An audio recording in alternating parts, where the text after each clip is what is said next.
Hello?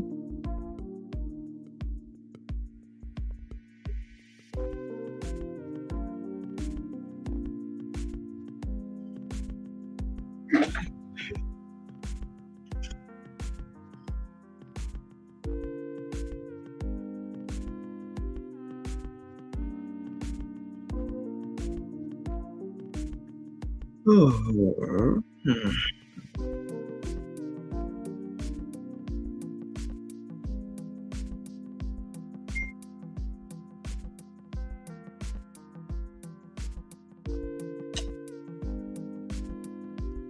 Let's hope.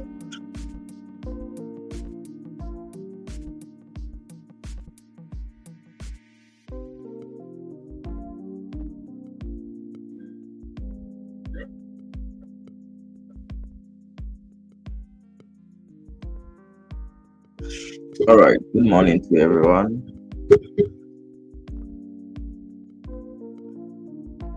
Why my screen is black?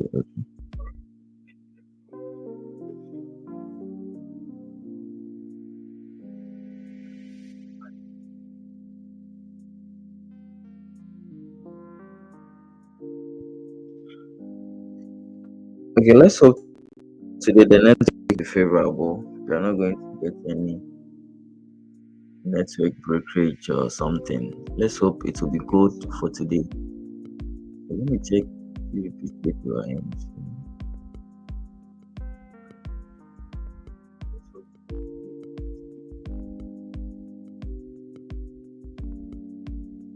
Oh, so that means the pound yen mostly got to the target. It mostly got to the target.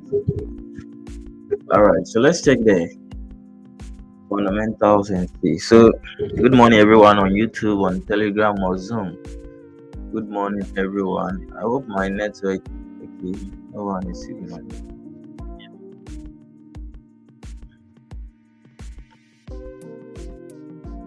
So, if you are here, kindly introduce yourself. Where are you listening from? What's your name? Where are you listening from? On YouTube, where are you listening from? Kindly introduce yourself. Where are you listening from?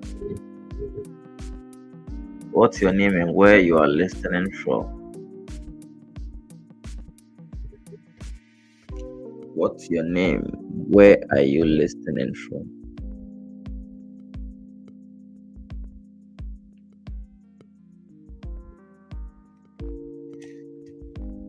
What's your name and where you are listening from?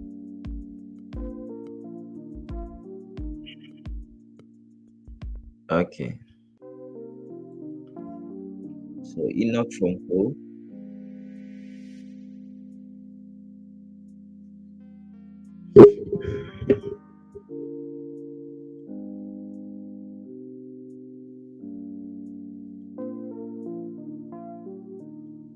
Okay.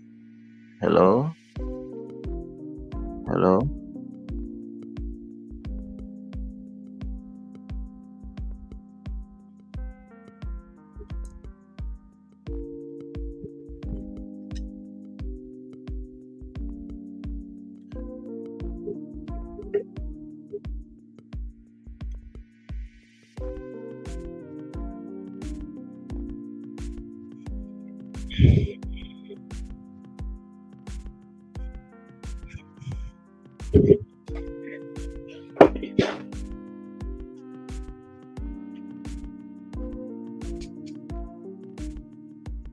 A really good morning.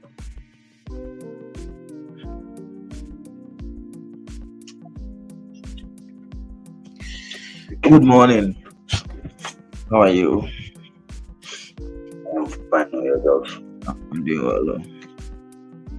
Oh, thank God.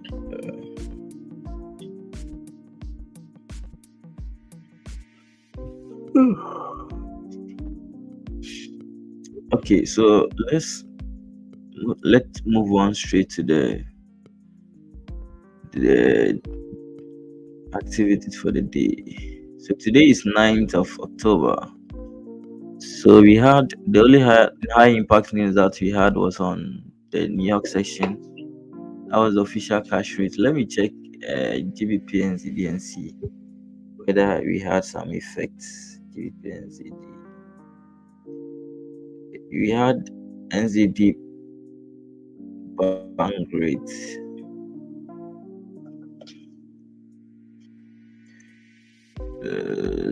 Yeah, so yeah, The so Bluetooth device is full. The Bluetooth device.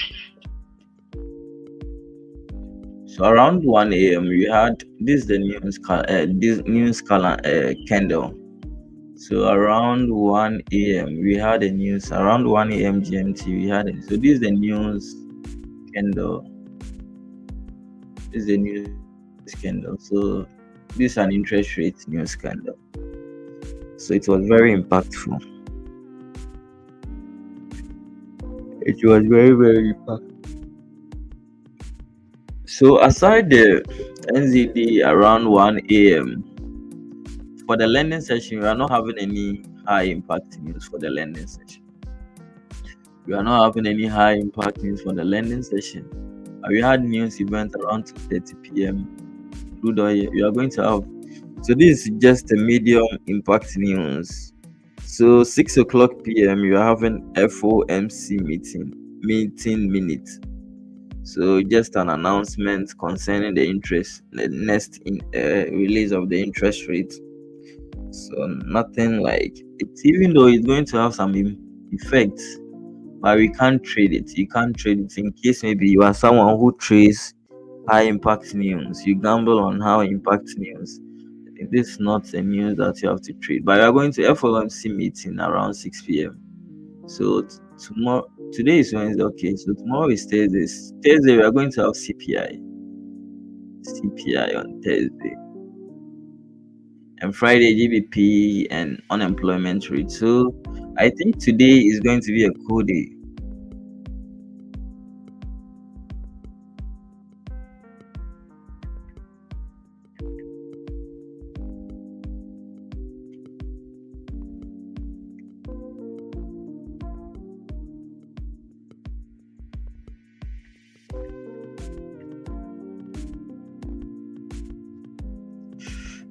I think today is going to be during the lending session. In case maybe we have a trade, we can take it safely because there's no high impact news, so we can take it safely. You can take it safely. All right, so let's move. Let's set on straight to the charts. See what's going on.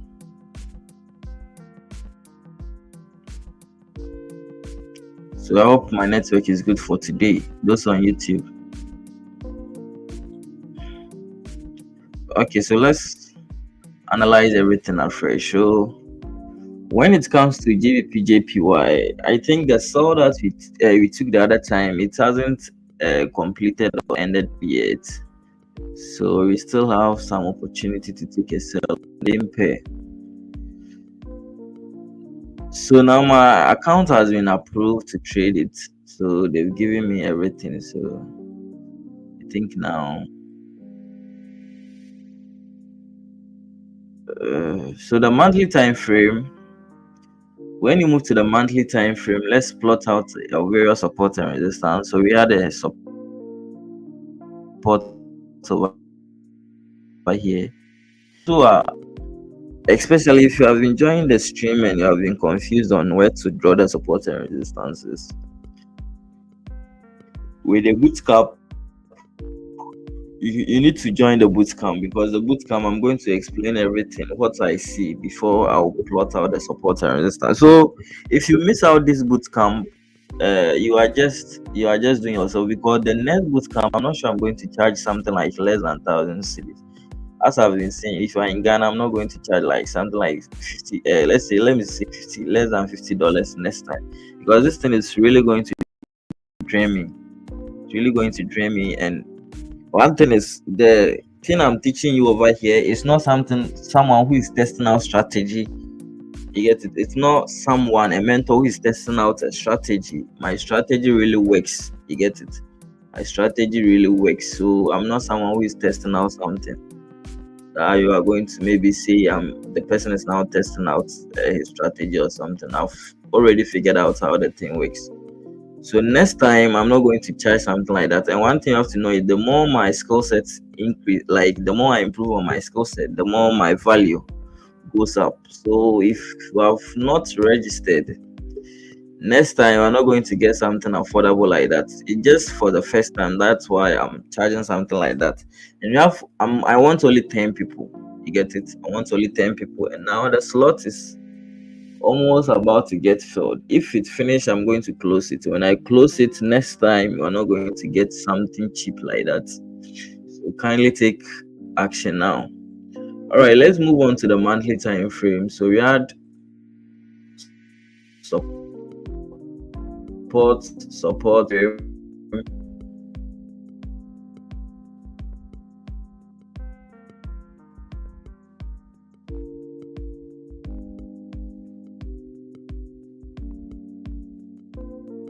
It's an uptrend.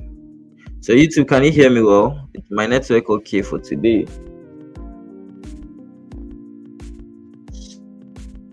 So it's in an uptrend. You get it? It's in the structure shifted towards an uptrend. So the moment it moved up, the moment it moved up, this can the moment this candle broke this one, it turned towards an uptrend. So continuation. You get it?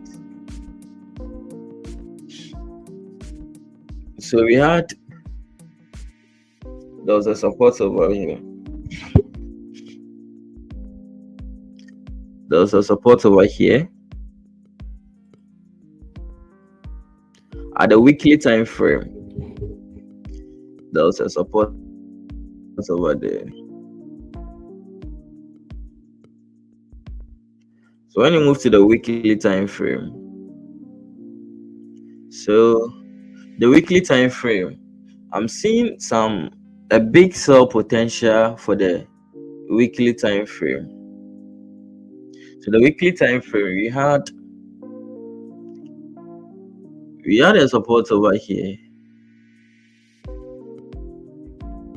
at the weekly time frame.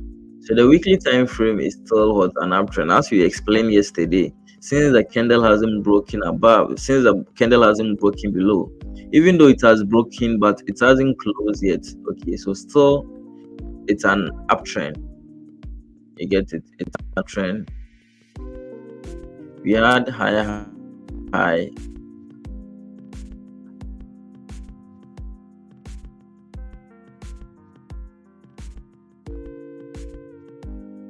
You get it? So this is an uptrend, even though this is the higher low. You get it? This is the higher low. So before a trend will change. It needs to, before an uptrend will shift to a downtrend, it needs to break the higher high. It needs to break the higher high and break the higher low before it will tend to. It has broken the lower low, but it hasn't closed yet. You get it? The candle hasn't closed. The candle hasn't closed yet. The candle that broke the higher low hasn't closed yet. You get it? It's still an ongoing candle. So this is still what's an uptrend for the weekly time frame. But mostly when it comes to trend, we don't usually pay critical, we don't usually pay much attention to what the weekly trend. You get it? We don't usually pay attention to that because it's a higher time frame. It's for investors. Okay, it's for investors, or unless maybe you want to hold a trade for some long period of time. So as I said, mostly it's very hard to even hold trade overnight. I don't mostly do those things unless maybe it doesn't happen most often. Okay, just once a while, then something of that sort will happen. So I don't usually bother myself to be looking at the trend at the weekly time frame. But it's also add as an additional confluence in case maybe it is what it aligns with the time frame that I'm checking the trend. It also boosts the confluence. Okay, because mostly I check the daily and H4, H1, M30 trend. So if the weekly time frame is also added to the trend, if it is in line with those time frame trend, I think it's also an additional confluence. So it's also okay. There's nothing wrong with that. So the trend is an uptrend still at the daily time frame. So before, the reason why I'm not going to plot this one is that before the candle will come to this side, it's really going to take a long time. But I can still plot it out, but it's not that necessary. So let's move to the daily time frame. On the daily time frame, this is the daily structure. The daily time frame is what? A downtrend. So the nearest support is around this side. This is the nearest support.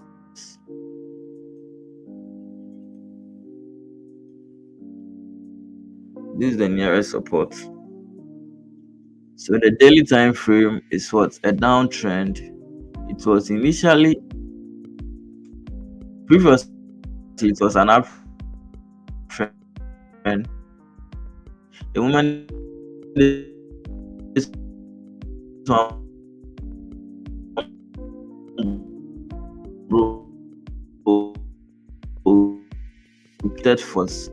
one to the nearest support or resistance area, or to the nearest reactional level. So it's very simple. So the daily time frame is what? A downtrend. So now the daily time frame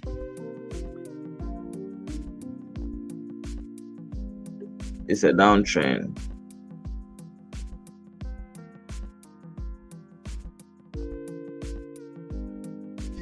You get it? The daily time frame is a downtrend.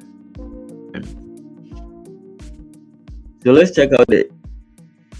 So with the daily time frame,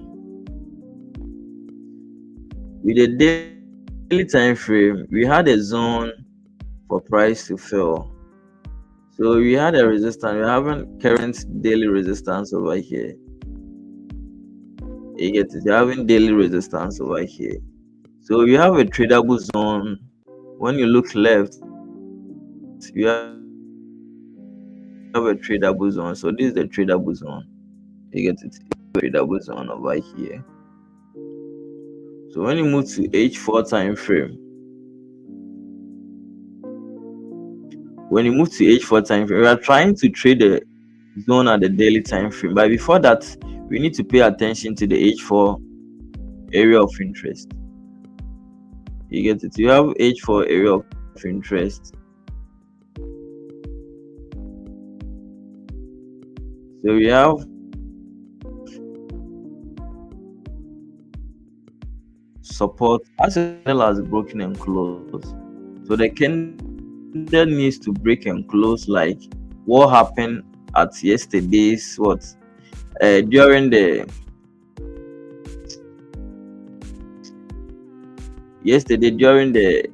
New York session. We waited for the GJ as I explained. So this one, for instance, you have to wait for this candle to break and close because this is a strong area. Okay, this is a strong area. So we're having this multiple support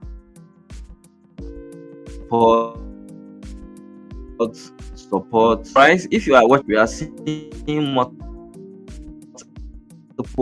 wicks around this area. Okay, so it should tell you that this area is a strong area because the market has been testing it several times and it has been bouncing back. If you can see it very well, this one tested it. This candle tested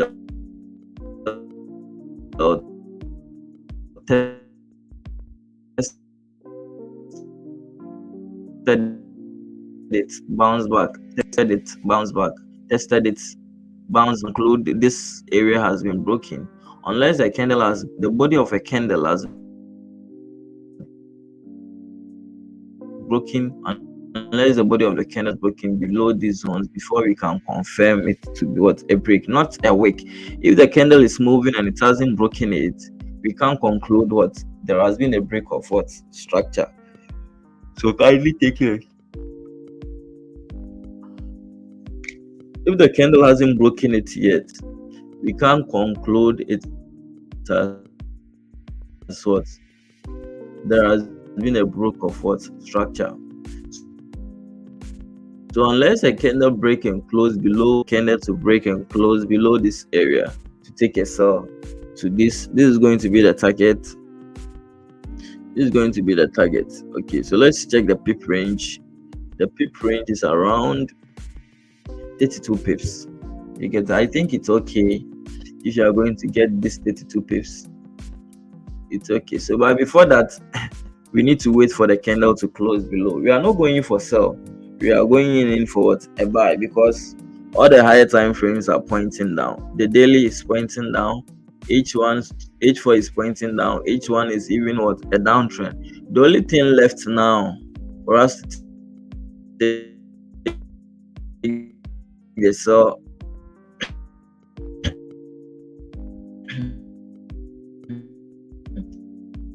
For us to take the sell is what? For the only thing left for us to take the sell is what? For us to wait for the candle to break and close, not a break and close below this one. Then what? We take a sell. So this is what I'm expecting. So even if it doesn't happen, even if it doesn't happen today, it doesn't happen during the learning session. We might see it happening around the what, New York session. But before that, we need to wait for the candle to close. Okay. I'm a conservative trader. I don't rush trade. That's why my win rate is very high. Before I will what align my confirmations this, then I'll take the move. Okay, like what happened yesterday for GG. So something of that sort is what I'm expecting. So it's going to be like a breakout entry. So the principle are the same. You apply the same principle. So you need to understand, if it is a breakout, what do you expect? If it is a break and retest, what do you expect? Because these are the two things that the market is always going to do. It's either going to break out, or it's either going to what? If you have, so let's say if you have a support, these are the two things that the market does. It's either going to break out. It's either going to break out. You get it? Or it's either going to what? Break out and retest. So you need to master how to what? Enter the trade yourself. What are some of the things that you are going to look for before you enter? If it break and retest, what are some of the things that is going to happen for you to enter? What are the things that you are going to see before you enter? So these are the things that usually happens in the market. It's either going to break out, or it's either going to what? Break and retest. You get it? It's either going to break out, or it's either going to break and retest. So if it's retest, so we have an example like this on GJ. Mostly the break and retest, what example of what? The break. So you had a break, retest. So this is the example that I'm talking about. And we have breakouts. Okay, and you have breakouts. So the breakout is when the candle has broken. So like this one, yesterday the trade we took was a breakout trade. So when the H4 candle broke out and closed, this is a breakout type of entry on GJ. Okay, this is a breakout kind of entry. Yeah, so when it breaks out, what are the things that you need to see before you enter? You get it? So you need to master them. It's either going to break out. There are two things that the market is going to do. It's either going to break out, or it's either going to break and retest. It doesn't do anything different than these two things that I'm talking about. It's either going to break out, or it's either going to break, retest the zone that it broke. Okay, so if it is a resistance, if it breaks a resistance, retesting, it will come and retest. The resistance is now going to what? Turn to what? A support, and retest on the support. You find an entry, then you take the continuation. So these are the two things that the market has been doing. These are the two things that it has been doing. Nothing different. There's nothing different. You get it? There's nothing different.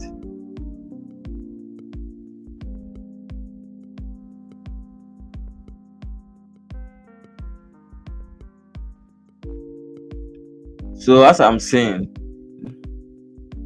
so we either buy or we either sell. These are the only things. So the market is really very simple. It's an easy way to make it. It's even though the hardest way to make what? An easy money. But for me, it's very simple for now. It's very simple to make a lot of money. You get it? It's very simple. So now what I'm waiting for is what? I'm waiting for the break, because we're having a strong zone over here. I don't want to be in a situation where I'll enter the trade and I'll be in what?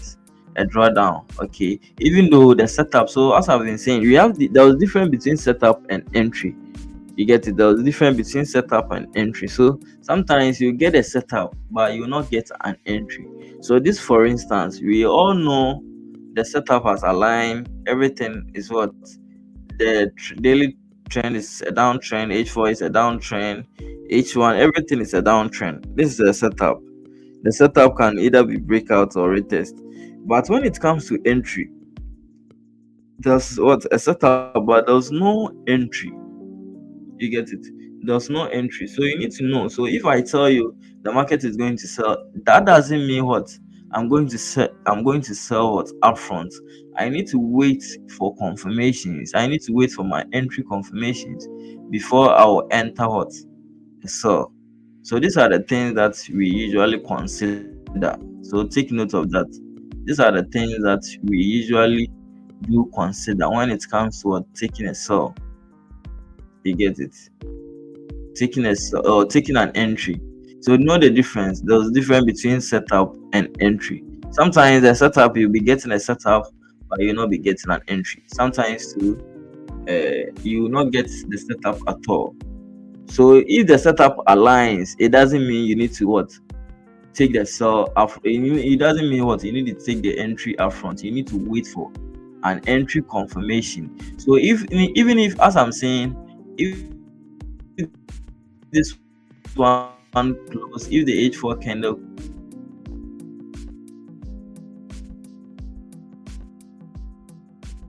if it's closed below this one, that doesn't mean I'm going to take a sell after that. What, the setup has aligned. The setup has aligned, but there's no entry. So when it comes to entry, then you move towards the lower time frames, like maybe H1, M30, to look for what, an entry. You get it? To look for an entry. So you have to take note of that. You have to take note of that. So setup can align, but it can happen we don't have an entry. Okay, so this is what I'm expecting. I'm expecting the candle to break. Currently on GU, I'm expecting the candle to break like this. To break like this. I'm expecting the candle to break like this. Then the next candle will what? The next candle will move down like this.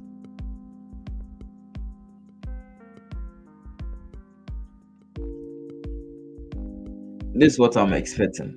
You get it? This is what I'm expecting on GG. On the pound dollar. I'm expecting the break and close below this one. Then I'll take a sell. But since it hasn't happened, I'm not going to worry myself, because the reason why we are seeing a lot of ranges around this point or this area is because of what? We're having a lot of support and resistances around this area. We're having a lot of support and resistances around this area. And I've been saying to you people that mostly it's very easy for you to identify a ranging market.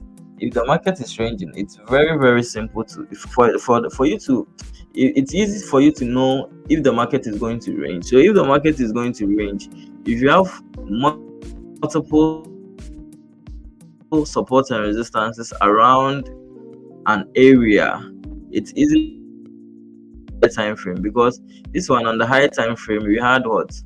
We're having a support. You get it? So now, since the candle has broken below this one has now turned to what? A resistance.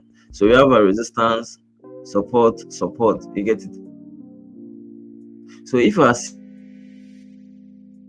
seeing multiple, if you are seeing a lot of, when it is higher time frame, support and resistance, because on the lower time frame, it's very simple for the candles to break through. So those support and resistances, I don't usually pay attention to them.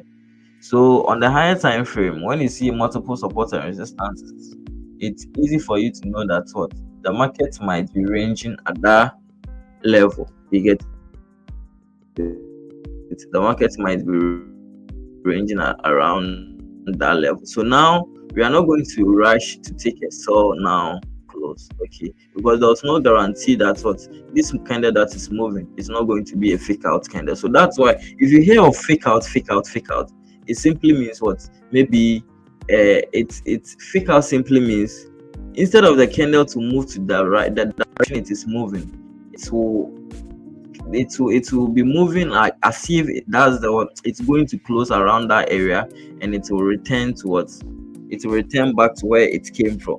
So fake out simply means what?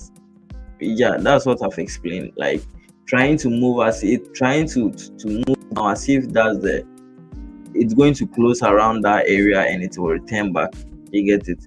It will return back, but that's not the case. If this one is uh, moving like this, you need to wait for the candle to close. If the candle close, that's when you are going to get the original move of the this thing of price. So you need to wait for candle to close. So now since it is moving like this, you are not going to rush to enter a sell. It can be what? So previously you have been seeing wicks over here, a lot of wicks. So this wicks,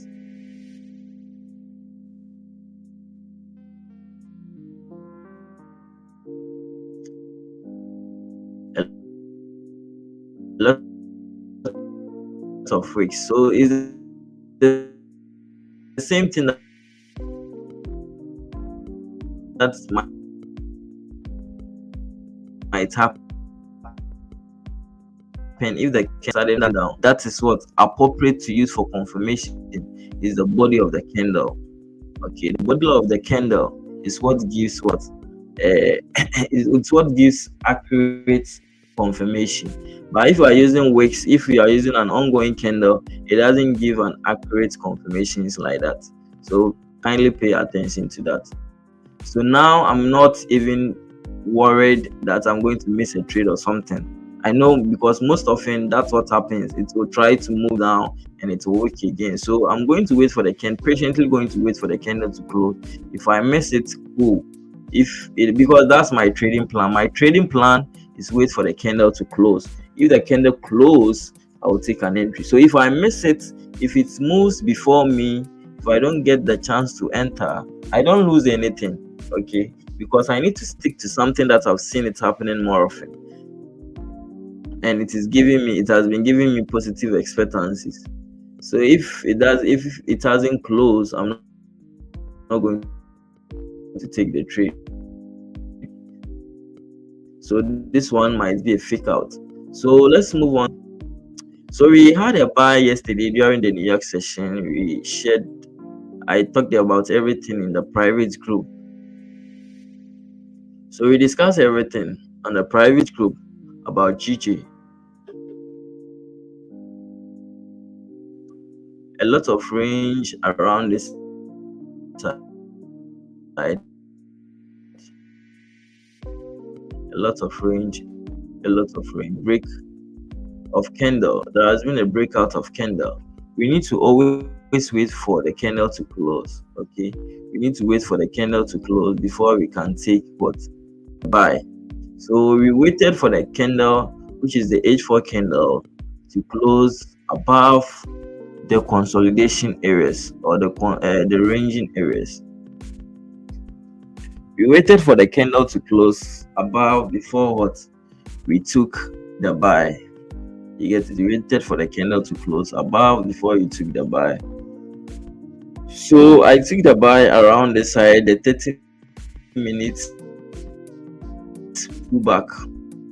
Okay, this is where I took the buy. So I took it around the side, had some pips, and later price got because the target was at this point. The target was at this point, and price decided to consolidate before it's even what moving. The price consolidated around the side. Price consolidated around the side before it moved in my favor. So I got the market. I brought my stop loss to break even. So it stopped me out at a break even level. Then it was consolidated for some time because the timing wasn't favorable. The time I entered the trade was at the end of the high volume times. So like around mostly mostly after 2 p.m. I don't expect high volumes in the market, especially after 2 p.m. GMT. You don't normally see volume. The times that you normally see volume around New York Stock Exchange session is 1 p.m., 1:30, and 2 p.m. That's the most times that you are going to see a lot of volume in the market. But after that, you are going to be experiencing. Sometimes you might be getting a high, big moves and other stuff, but most often you are going to be seeing consolidations and other stuff. So I don't usually like when I get a trade after when I'm in a trade after 2 p.m.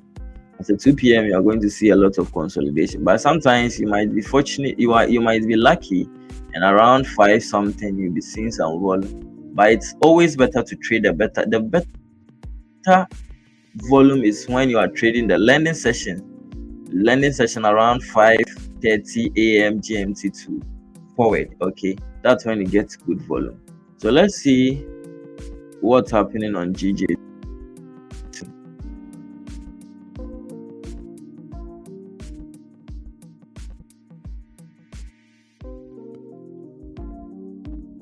So on GJ actually is looking good at the high time frame. It's looking good for a buy.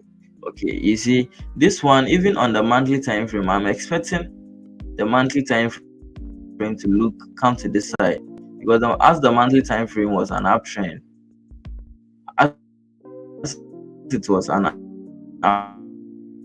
uptrend Monday on GU, this is the same pattern. Okay, on GU, this is where you took the sell. This is the sell we took on GU at the H4 time frame.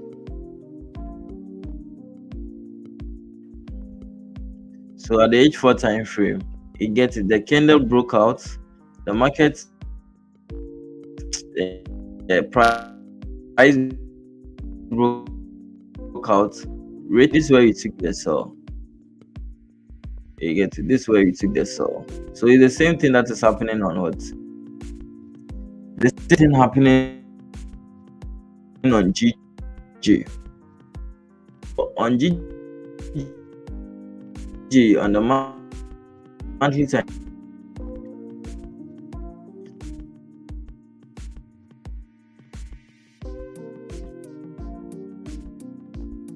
I'm expecting a support over here.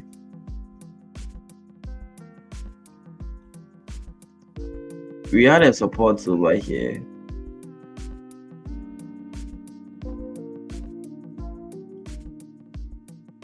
We had a resistance over here. You get it. So when you move to the weekly time frame, on the weekly time frame, so the weekly time frame too is also looking very good. You see, the weekly time frame, there was what a break of the lower high. There was a break of the lower high. So the moment this candle broke, so this candle was the one that broke above this one. The moment this candle broke above this one, it turned to what? An uptrend. You get it? So as it turned to an uptrend, we can see that on the weekly time frame, the tip of the candle has been broken. So now the structure trend for what? The structure trend for the weekly time frame is an uptrend. You get it? So I'm seeing an uptrend potential. Okay, I'm seeing an uptrend potential for price to get to this side.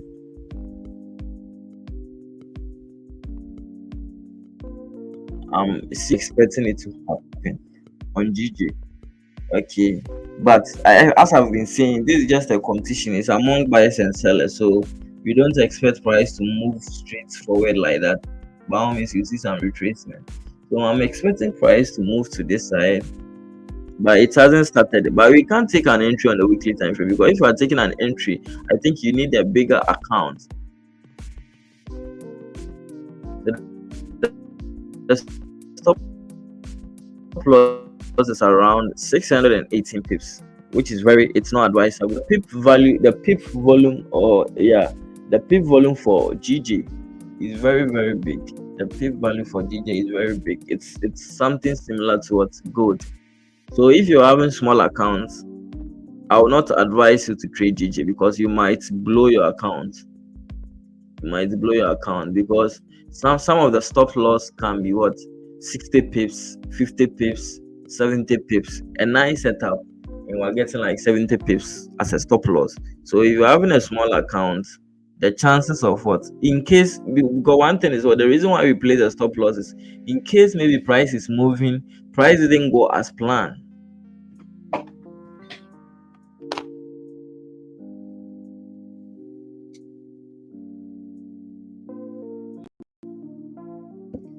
So in case maybe price didn't go as planned, okay, if you are using stop loss simply means in case maybe the price that's in case maybe price didn't go as we expected it to be moving, this is the amount you are willing to risk. You get it? This is the amount you are willing to risk. So you need to take note of that. Stop loss are there for a reason. Stop loss are there for a reason. So if you are setting a stop loss, you have already accepted the risk, okay? Because this is a risk game that we are playing. And anytime that you deposit money in your broker account, you need to count it as what, a money gone, because anything can happen. Okay, you can be in a trade and maybe unexpected news can happen, and it's what, it will just hit your stop loss. Your account might be blown. So everything that you are doing in this game is what, not guaranteed. Nothing is guaranteed in this game. You need to accept that it's a game of chances, a probability game. Okay, so if you are using this one as a stop loss, it's not advisable because the pip range is what, the pip value is what, 721 pips, which is very big.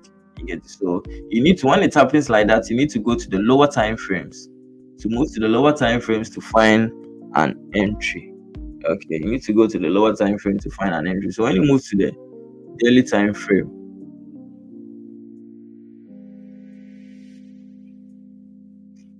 on the daily time frame, you are going to check the trend. So now the weekly time frame is an uptrend. The weekly time frame, the weekly time frame is an uptrend. You get it?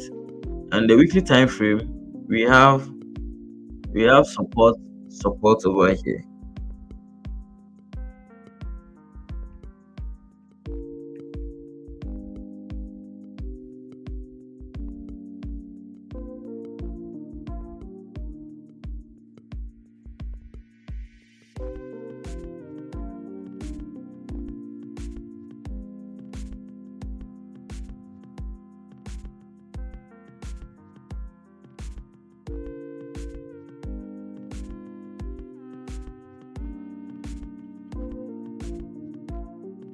From support, maybe you might see a rate test on this one before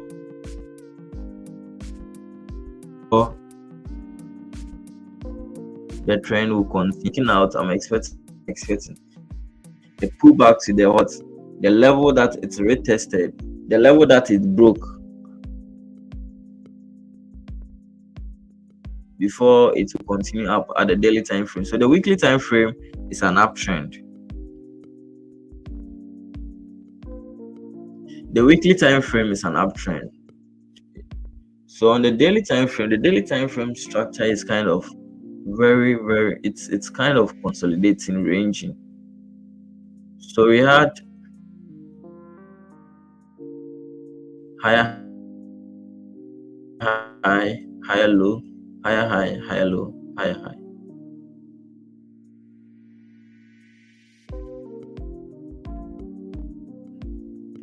So the daily time frame too is an uptrend. So daily is an uptrend. Let's move to the daily time frame is an uptrend. So let's plot out the various, or indicate the various support and resistance. So we had a resistance over here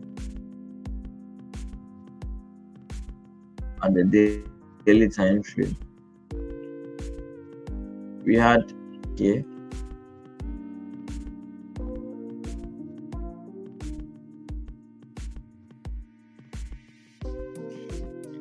Okay, so the tradable zone that you are expecting to be trading within today on GJ is at this side. So you have this can be trading, can be taking a buy.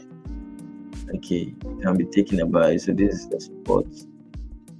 So let's move to the H4 time frame. So when you move to the H4 time frame, so yesterday this is the point that we took the buy. We took the buy when the candle, as the candle broke and closed above this zone, we took the buy. So when this candle broke, we moved to the H1 time frame. So this is the breakout candle. So the H1 time frame too. This was a candle.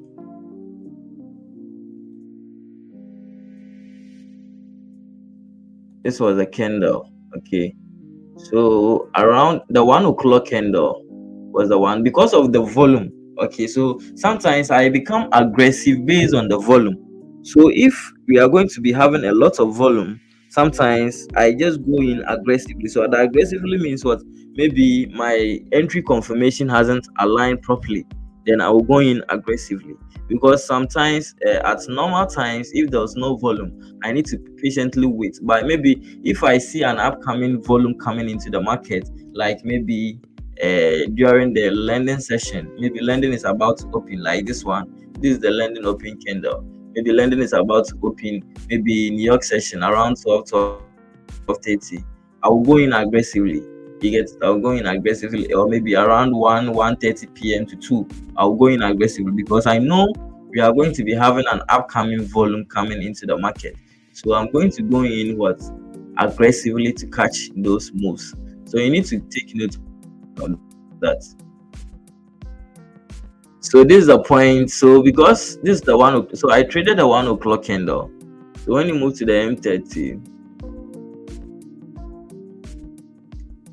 so the M30, we had a breakout, we had a red tested. So I took the trade around the side.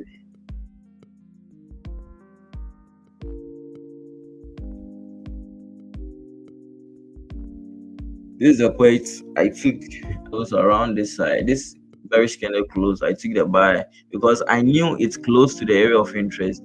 So when you move to the H4 time frame, because I knew it was close to the area of interest, you get it. That's why I went in aggressive because I know that if price gets to that area of interest, it's either going to bounce, retest it and move back. Okay, so I can go in aggressively.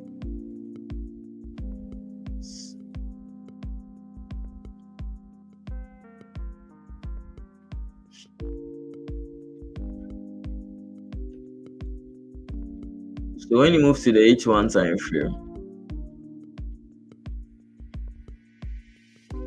so at the H1 time frame, this is the point. So I took the buy over here because what? It's close to the area of interest.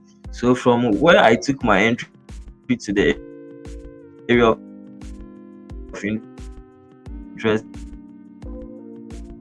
is like 7. So that's why I took the buy around this side, moved in my favor for some time, and it's what? Decided to retreat because volume died at that time. Okay, there was what? Volume died at that time. So I got stop that out, break even because I know. So sometimes it's all about experience. I know after 2 p.m. mostly volume is going to die. So I need to what? Protect myself. I need to manage the trade. Okay, so I manage the trade by what? Bringing my stop loss. If my stop loss, so usually I use H4 candles, H4 lows and high for my stop loss. So this was a candle close. So my stop loss was around this side, which was far from the area of interest. So I brought my stop loss to an entry. So I pushed this stop loss to this side. So we call it what? When it's happening, when you do it like that, we call it what? So this is my stop loss.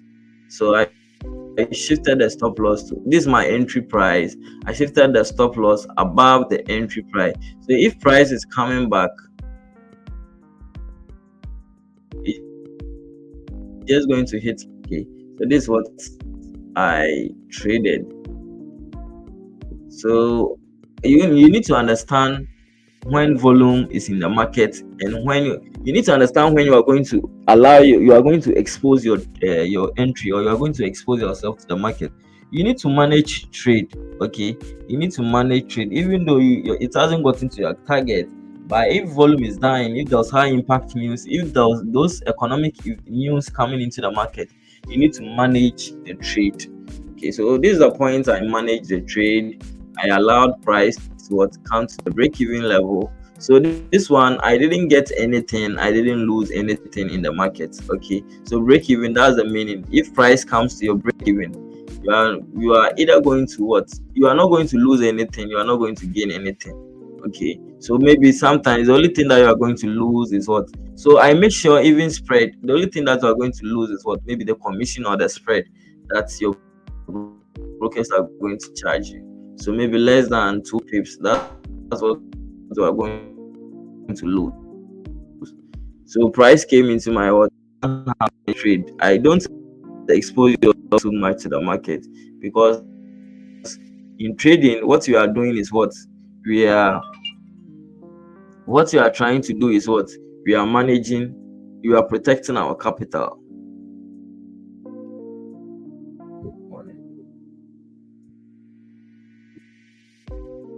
Yeah, and they are big.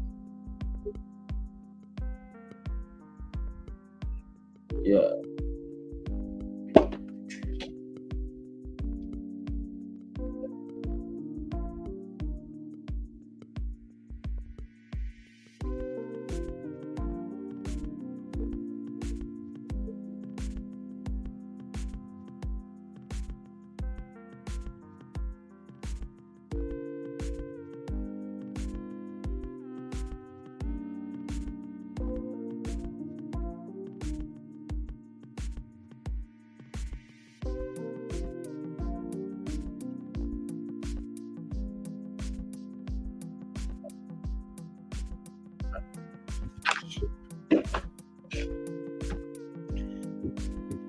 Yeah, so we are protecting our capital. So you need to think about protecting your capital before you even think about the profit you are going to get in the market. You get it? You need to think about protecting your capital before you think about the profit that you are going to get in the market. So I protected myself. Price came in and stopped me out, and I don't care. So I'm down for the day, and I went on to do the other things that I'm supposed to do. So trading should be simple. It shouldn't be something complex, or you shouldn't complicate it. You get it? It should be something simple. So I broke even, and Charlie, we come again another time or another day. So that's what happened yesterday. So today, what I'm expecting is what? What I'm expecting now is what? This candle is trying to break below this one. When it breaks and closes this one, that means what? The structure has shifted to what? It has shifted to a downtrend. But since it hasn't closed yet, so we have a resistance around this side. So let's check H1. So when you check H1 time frame, so unless maybe I see a structure, okay, something like this. Unless I see something like this, because the H1 time frame is what? Trend. Okay, so unless I see a shift in structure, then I take a buy. When you watch the M30 time frame, so unless I see a shift in structure, unless I see a change, a buy. So this is what I'm expecting. You get it? So unless I see a change in structure before I'll enter a buy. But for now, the H1, because H4 is not giving us a confirmation. Okay, H4 is not giving us a confirmation. Or unless maybe I wait for the candle to flip and close around these highs. Okay, so let's check the H1 and see. Yeah. So unless maybe this, if this candle close below this one, Okay, if it does something, if the H1 candle close, so aside waiting for the structure over here, if the H1 if the H1 flips back and close around the side,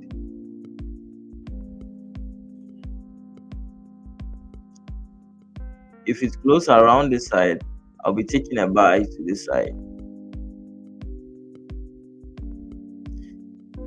So this is what I'm expecting.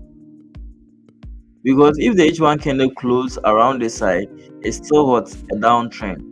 Unless maybe, so this one can just be a wick and the body of the candle is going to close above this one. So unless I see a shift or maybe a flip of the candle, if the candle flip bullish, close around the side, then I'll take a buy. So maybe an uptrend, okay. Unless I see an uptrend, then I'll take a buy. So this is what I'm expecting. You get it? This is what I'm expecting. So either this candle will flip bullish, close around the side, we take a buy. Okay, so let's see the 30 minutes. So okay, so if this candle flip and close above this one, we will take a buy. So this is what we are expecting. So we need to wait for the H1 to close. So the H1 candle is going to determine what we are going to be doing in the market.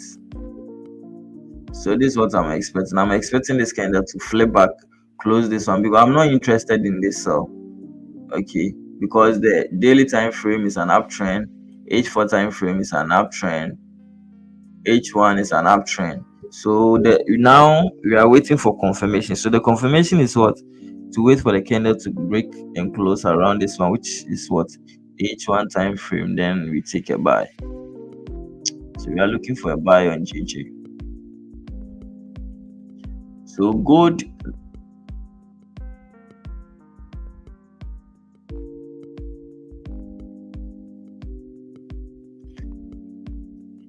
gold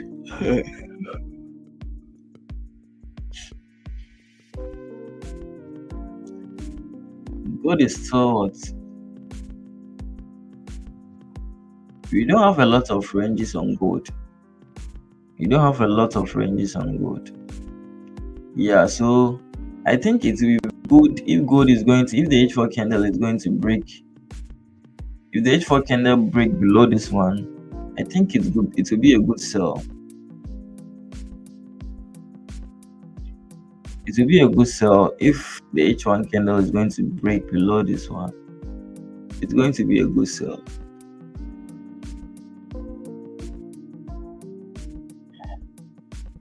It's going to be a good sell.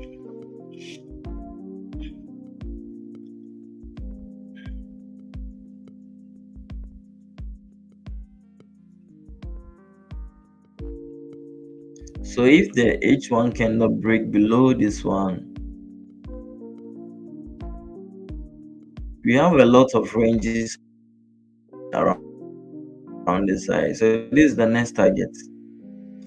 Let's analyze from the high time frame. So when you move to the high time frame,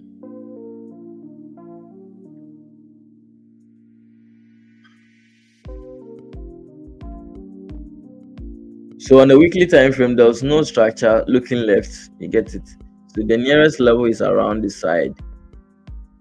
The nearest support and resistance is around this side. So when you move to the daily time frame, we don't have the daily time frame. We have resistance around the side.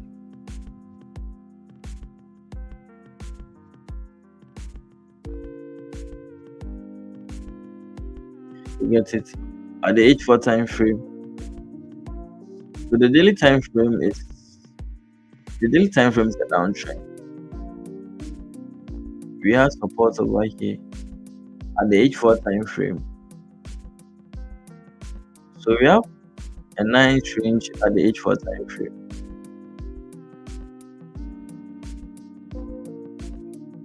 So I'd rather wait for the candle to break below this one. If the candle breaks If the candle breaks below this one,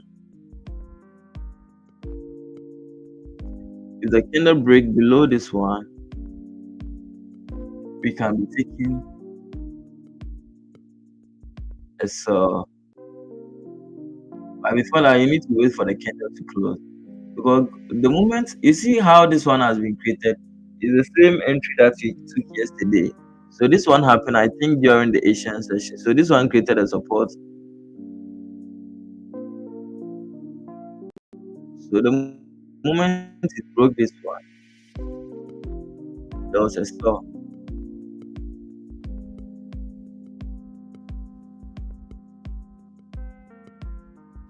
So it's happened around the New York session. Sorry, it's happened around the Asian session. So the sell was around this side. So I think during the Chinese session, around one something. So this is a point you could have taken the sell. So it's the same entry that we took this on GJ on Monday. So this is going to be the entry. The moment this candle close, you could have taken the sell over here. But I don't like the wicks on gold. Gold moving, gold is overrated. So you wait for now. Since you are in the middle of the range, you can't take a sell over here. So unless you wait for the candle to break below this one, you get it. I don't recommend going to look for structure on what the lower time frame and you take a sell. So you need to wait for the candle to break and close. Okay, you need to wait for the candle to break and close. You need to wait for the candle to break and close below this one. Then you take a sell to the side.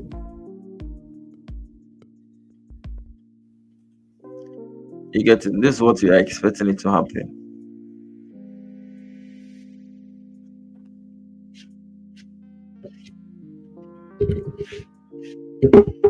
This is what you are expecting it to happen. You are waiting for the candle to close, go to close below this one. You get it? Because this in the middle of a range. It's in the middle of a range. You can't be taking a sell around this side. It's not advisable to be taking a sell around this side. Okay, if you take a sell around this side, it's far from the area of interest. So always, if you are selling, make sure you are selling on what your sell is close to what a resistance, okay, or a reactional zone, which is what the resistance. If you are buying, you need to make sure your buy is close to what. So if you are buying over, don't buy around the side. Make sure price is around the side. Make sure price is around the side. Then you take a buy. You get it? Because from here, in case, because anytime that you enter a trade, price is not going to be what be moving straight forward.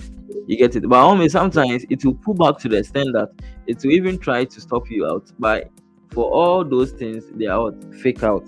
So you need to make sure price is what close to the area of interest. So in case maybe price is making a drawdown, it's not going to be what you are not going to be in a deep drawdown. You get it? But you are going to be in deep drawdown. Make it a plan that because anytime price gets to an area of interest, you are going to see reaction. Okay, so if you've gotten a buy over here, if the area of always make sure what your entry is close to what area of interest.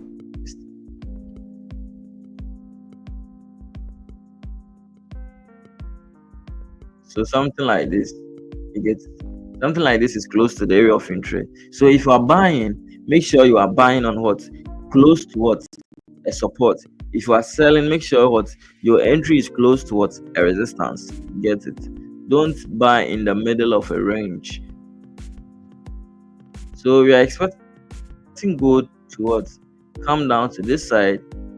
You take a sell. So this is what we are expecting it to happen on what gold. Okay, this is what you are expecting to happen on gold.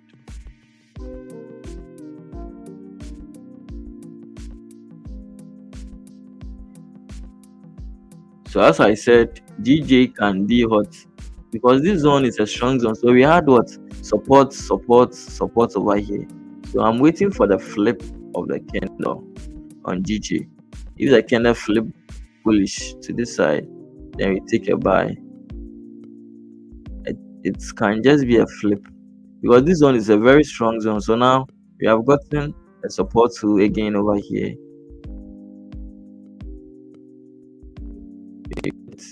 So I'm expecting this one. So unless you wait for the H1 candle to close, so if it closes above this one, then we take a buy. Then the target is going to be around this side.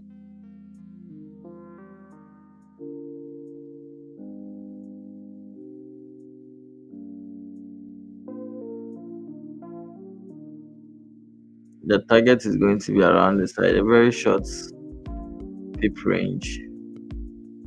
So that's what you are expecting.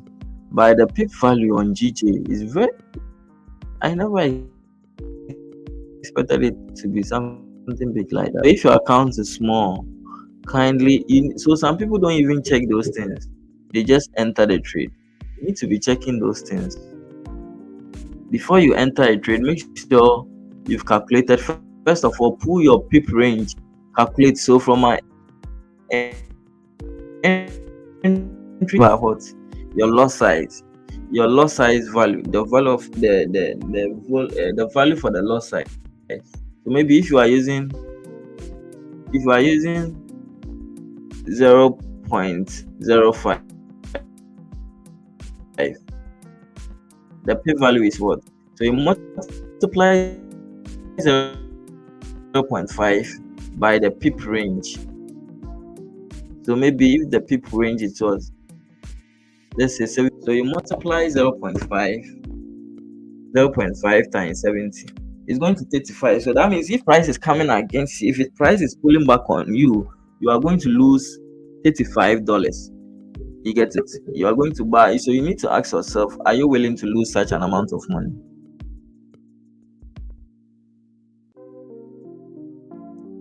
You are buying FTMO challenge, and please, I need your help. So are you good at the skill? Don't rush you. You are just going to throw your money. If you don't know how to trade, you are going to throw your money away. That's what I recommend. So for me, as I said, it's not like I don't want you to win. I just give you the best advice ever. Don't rush if you know you are not good. Have you been able to grow your small account? This is the first question you need to ask yourself. Have you been able to grow your small account? So your small account. So if you are trying to buy a proprietary firm account, so these people will advertise nicely to you to entice you to buy and lose. It's the same thing like those who advertise for brokers. They will tell you, oh, the moment you find your account, you'll be able to trade. It's a marketing that they are doing, it's a business that they are doing. So you have to ask yourself, can you trade? So the only thing, if you are starting out, if you want to buy this proprietary firm, don't jump straight in. So the especially FTMO2 is very expensive, and they start from 10k, and 10k is around their 10k challenges. This I was checking it out this though. I want to buy their challenge. It's around 60 something dollars. Use that 60 something dollars, fund your account, trade small lot size. Okay, trade like 0.2. Ask and try it like 3 months and see whether you'll be able to grow that account. Use that risk management that FTMO is going to give it to you. So maybe risk like 2%. I'm not saying 2% is going to help you to get your dreams. It's not going to help you to get your dreams, but you are just testing out your skills. You get it? So test it out. Your small account, maybe $100, $70, fund $100, $70. Test it out yourself. Trade your small account. Use like 0.2 lot size, 0.3 lots, 0.4 lots, and trade it for like 3 months and see whether you are going to see growth. Are you going to be able to be withdrawing consistently on that account? If you grow that account, that means you are still not good to buy prop firm. Don't rush the process. You get it? If you are not good, if you cannot trade small account, there's no way you can trade a big account. So me, for instance, I've never failed a prop firm, and I know a lot of people have failed a prop firm like as a lot of times. Okay. So as I was saying the other time, it's going to be very hard for me to fail a profit. It's going to be very hard. So if you know you are not good at the skill, if you know you can't grow a small account, there's no way you can pass a profit account. So it took me 5 years in the game before I even made up my mind to what, pass a profit. I like take a profit challenge, and I passed it within a short period of time. I blow my small account. Yeah, so if you are blowing your small account, there's no way you are going to pass what, a profit account. It's not advisable. But people will not listen. Don't rush the process. If you don't know what you are doing, try your small account, your $100 account. Trade it for 3 months and see whether you'll be making consistent profit on it. Will you be able to be withdrawing consistently on that account? If you blow the account, then you trading you are not you've not gotten to the level of what, trading a profit account. You don't so some people don't even know how to calculate loss size. They don't. So Jcon Forex, that's the advice I'll give it to you. So I don't know, I can't make the payment.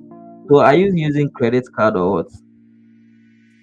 What are they telling you? What's the message that they are giving to you? Because you need to, have you filled in the various details, that the various information they were demanding from you? Yeah, so that's the advice I'll give it to you. Use that money. If you have not grown a small account before, use that money, grow your small account. With that one, there's no pressure on you and other stuff. You grow your small account, get to grow your small account, make sure like you are making some withdrawal on it consistently. Trade it for 2 to 3 months and see, if you see you are making withdrawal consistently on it, then you can just buy the account. You know you are good to go. You can buy the account. But if you have not been able to grow a small account with your personal account, you are blowing accounts, you are losing back and forth. There's no way you are going to pass it. That's the hard truth. They are just going to take your money. You are going to lose the account. But if you know you are good, then you can try it out. But Profem is supposed to be, yeah, is supposed to be an account, a challenge for those who know what they are doing, not a beginner. A beginner, Profem is not for you. A beginner, you are now trying to find out things. If you are struggling to, you are now trying to find out things. So $10 account, you blow your $10 account. Even $10 is very small. How can you manage trade on $10 account? So we are waiting for the candle to close around the side. So if it closes around the side, I'm not going to enter because the price will be high. GG, one thing about GJ is what, you need to get a good price. So the good price, you need to get good price. Trading it is very difficult, especially because of the volume of the pip. It's not like GU. So GBP USD will be my beloved. It will be my beloved pair forever and ever. Giving me the consistency. That's giving me. I've been making a lot of money on GBP USD. Will forever be my beloved. So I'm trying to add GJ to it. Euro USD is gone and it will never come back again unless someone do me juju.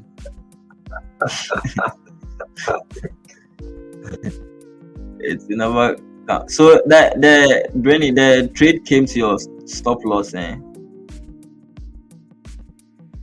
No, You are still in the trade. I broke even.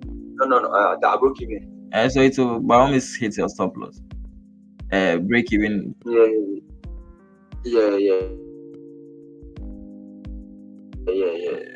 The entry was at the target was at this point, but it didn't get the target straight away. Yeah. So if it's close around this side, you will take a buy. You will take a buy. This will be the target. By the stop loss is crazy, close to 70 pips.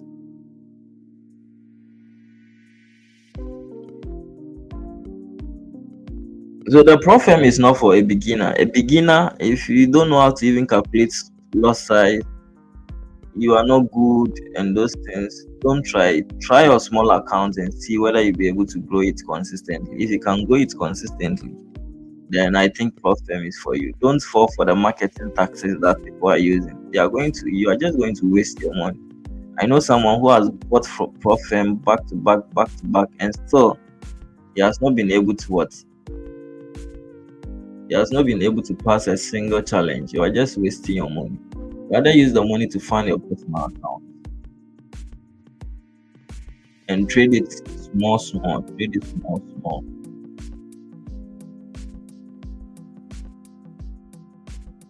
So as I've been saying, this is just the move was just a fake out.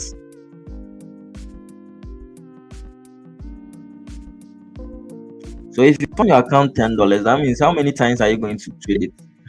So don't try $10 on GBP JPY. If so, see this one, the stop loss, the stop loss pip is around pips. So if you are using 0.01, 70 times 0.1, $7. You are going to, in case maybe price didn't go as expected, you are going to blow the account. So $10 is very small to even use proper risk management. Even if you are using 0.1, I would just say you are just using it to test out your skill. So why don't people use demo accounts? I'm even surprised. Why don't you use it? Listen, I'm giving you my experience. When I was trading demo accounts, I was taking it as my personal account. I become emotional when I lose it because I know where I want to get to life. I know where I want to get to. So I can't just disappoint myself or deceive myself. So I was taking demo personal. If I lose, I become emotional. I get pissed off because I know I'm not getting the skill. I'm not getting it. I'm losing. I'm not getting it. So why don't you try demo account? Take it personal. So you take demo accounts like other than funding like $10, wasting your time, can't manage the trade and other stuff. So use demo account. Give yourself like 5,000. Use 5,000 or 10,000 based on what they are going to give it to you. Tell yourself you are going to apply risk management, maybe 2% on the trade. You are just testing out your skill set. So at the beginning stage, money shouldn't be your focus. At the beginning stage, getting the skill should be your focus. It will get to some time, money will be secondary. You get it? Money will be secondary. So now what I'm planning is what I'm planning on, because now I've seen what works for me. I'm planning on how to kill the prop firms.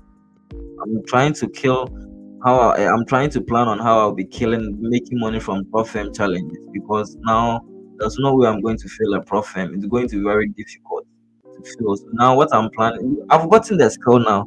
So why do you worry yourself to like make it whilst this thing is not Betway or just aviator. This is a skill of trading, is not a gambling, because the pattern repeats itself. And what do you call it? So that's why sometimes I confidently say, if I lose a trade, I confidently say they are just keeping my money. Last 2 weeks we lost a trade on Euro USD. This week we made it back tenfold, okay, on the trades that you lost. So just take demo accounts personal. Take it personal. Use risk management. Maybe you are going to risk like 3% on a trade. You get 3% on a trade. Take a trade. So 20 trades, you analyze. These are your wins. These are your losses. So with your wins, what did you do that got you that wins? Analyze. What did you do? What are the consistency are you seeing among these 10? You get it? What consistency are you seeing among these 10? So sometimes someone will WhatsApp me, message me and tell me I've been losing a lot in trading. But if you start talking to the person, you realize the person went in at the initial stage. The person didn't get the education. The person went in because of how it was advertised to him. He went in for the money and not education. Because the person knows nothing and he will tell you I've been blowing account. But if you start talking to the person, you realize the person knows nothing about trading. His knowledge level is very small in trading. The person will come to you, I've been blowing account, I'm having bad experience in trading and blah blah blah blah, as if like he is like he's doing something, he acquired the knowledge, but he went in for the money and he started losing. So if you are not good, don't waste your money. Me, when I started, I've not lost like $1,000 on trading or $300 because I was very conservative. I took it slow because the person I learned from told me all these things. I was learning from experienced people. Some people are trading like 500 loss size, 100 loss. Those people are not even now on social media. I was learning from an experienced people, an old man, not the small boys you see on social media. I learned from an old man, 40 years. I think the person was like 40 something, getting to 50. So he was an experienced trader. That's the person I learned from. So he gave me the good advice, not the small boys advice. You get it? He gave me the good advice. I was learning from him on internet. They gave me a good advice. So I traded demo for a long time and money wasn't my focus when I started. Money wasn't my focus. I traded like 3 months, 3 years, 4 years, and I was not withdrawing anything. I was just doing it like I feel happy when I even win on my demo account because I know I'm getting close to my goals. You get it? I know I'm getting close to my goals. So I took demo for like 3 to 4 years. Demo, you take demo personal and stop wasting your time on this $10, $20. You want the cash pay. You want the cash pay. Demo account, you can trade demo account. When you get a skill set within you, if you realize, oh, you know what you are doing, you can go live. You find your account like $100, $200. You trade it, you see consistency. You move to what? You move to profit. That's it. But people rather fund their accounts, use the money to fund the account instead of using the money to pay for education. They would rather use the money to fund the account. So become you have to become personal to your demo account. Trade demo account. Become personal to your demo account. Become personal to your demo account. If you lose, it should piss you off. That why are you losing? Why are you losing on the demo account? If you are growing the demo account, so you need to be happy because you are getting close to your goal. If you get your wins, just accumulate your wins and analyze the wins. Okay, analyze the wins and see what common or similarities that you are seeing among all the wins, and stop being money focused. This is not super bet or what do you call it? Bet play. This is a skill. Okay, this is a skill. So you've been seeing me getting back to back wins. It's not luck. It's just a skill that I've acquired. That's why you see me getting back. I didn't just sit and I just say I think. We don't think. We don't use feelings or intuition. You need to use what your experience. Based on my experience, this is what I'm seeing, not what you think. So we are waiting for the candle to close around this side. If it's closed, we can take a buy because yesterday the target was around this side.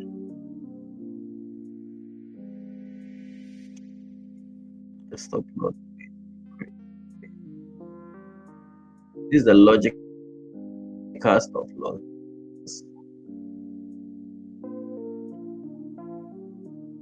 This is the logical stop loss. The close of this one. So now it has broken the low. It has broken. But this zone is a very strong zone. I think it's even moving. Trading GT is very sleepy.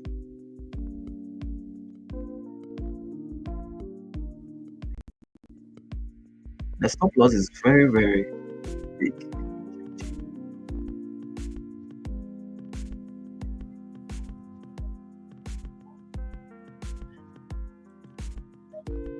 So you're expecting to take the sell on.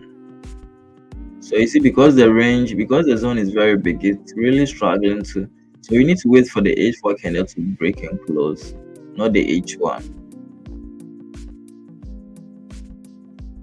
not the H1. We need to wait for the H4 to close. So if the H4 close, this is going to be the target. So we have a lot of targets over here. So when the H4 close, I know it's going to, if it's close like this, so there's not going to be entry on H1. So maybe by the time it will close, if it's close like this, because the H1, the 8 o'clock candle is going to close like this. So if it's close like this, then the 9 o'clock candle is also going to move like this.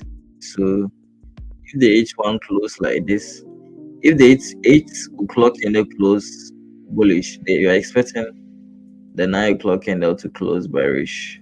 So if it close bearish, the new 9 o'clock candle, then what, you take a sell. That's what I'm expecting it to happen.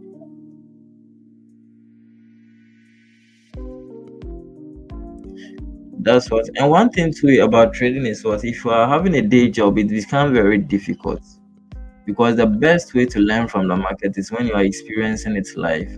So if you're having a day job, becoming successful in trading is very hard. That's the reality.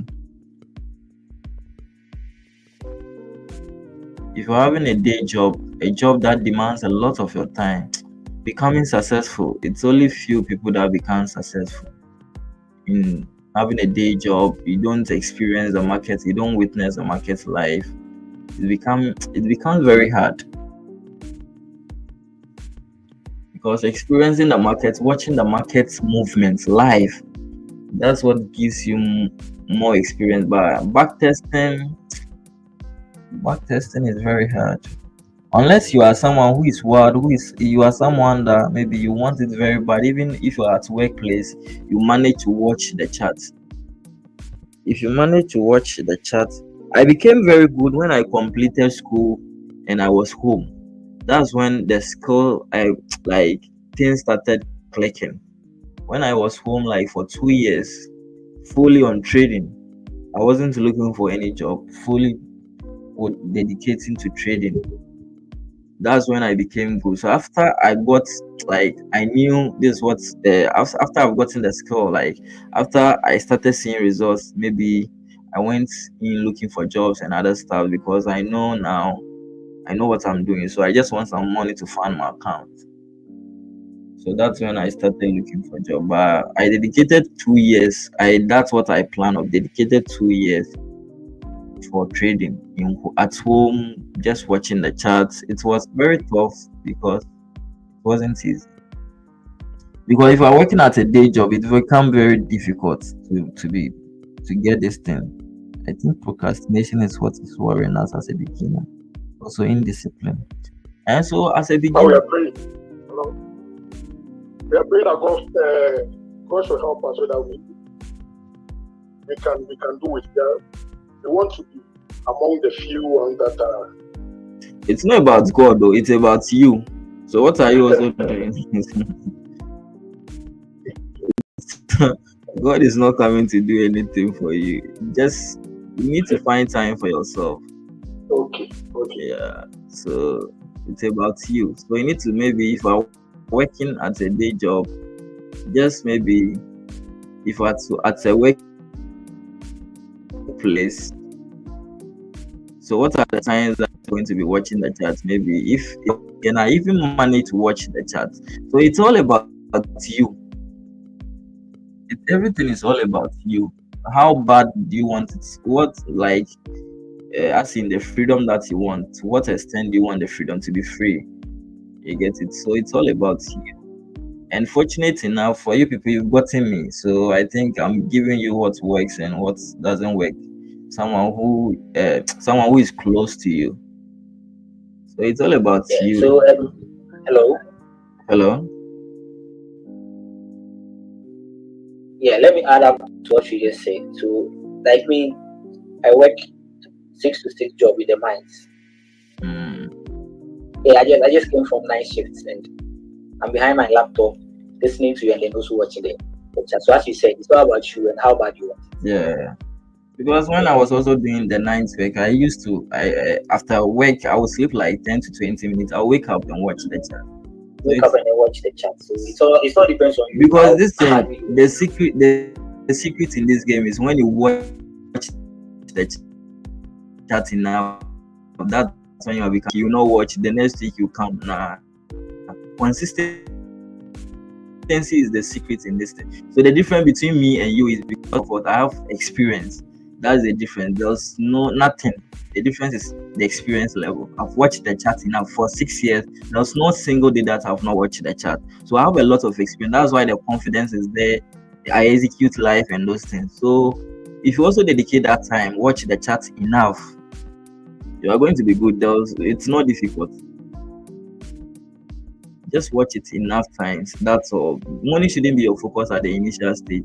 Watch the chat, apply the principles that I've been telling you, and you are going to see growth within a short period of time. You just need more chat time as a beginner. But if you get a skill set, me for instance, I even hate watching the chat more often. I ask in my level now because if you get a skill set, if you watch it more often, that's when overtrading is will set in. Because overtrading too will kill your account. If you trade more often, it will kill your account because you are exposing yourself to the market too much. But as a beginner, you need more time. Watch the even I would advise you, even Asian sessions, try and trade it. Try and trade if you are starting out. Try and trade Asian session. That's when because you need more live chats. You need to see the market moving, watching it moving. That's when you become good at the skill. So you need more chat time.